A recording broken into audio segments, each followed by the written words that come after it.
La 4e édition de la conférence et exposition sur le contenu local sera marquée par la désignation du nouveau secrétaire général de l'Organisation des producteurs de pétrole africains, APO.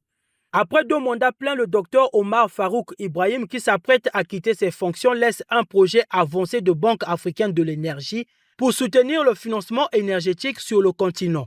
Ceci a été précédé d'une étude sur l'avenir des industries pétrolières et gazières. Le capital de la banque est de 5 milliards, mais nous commençons avec 20% de ce capital. Avec ces 20% de capital, nous souhaiterons évidemment nous assurer que nous serons en mesure d'atteindre les 40%. L'APO et Afreximbank sont disposés à mobiliser le reste de capital requis. Donc, j'aimerais saisir cette opportunité pour exprimer mon appréciation au Conseil des ministres pour la confiance qui nous a été accordée en matière de négociation en vue de la création de cette Banque africaine de l'énergie, qui est évidemment presque à la fin du processus.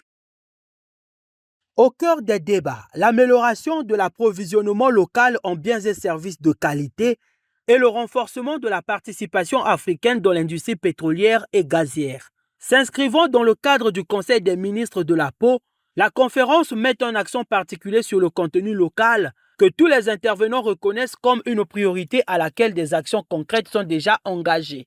En tant que conseillère au ministère des Hydrocarbures, je peux témoigner de la volonté du Congo de créer un environnement où nos PME et nos jeunes entrepreneurs ne sont plus des simples exécutants, mais des partenaires industriels fiables et certifiés.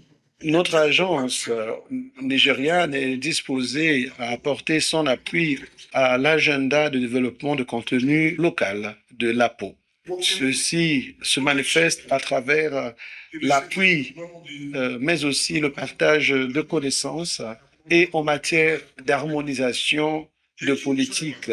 Sur la transition énergétique que nous voulons juste et équitable, nous sommes heureux de constater la parfaite cohésion entre l'APO et les autres institutions africaines en charge de ces questions, notamment l'Union africaine.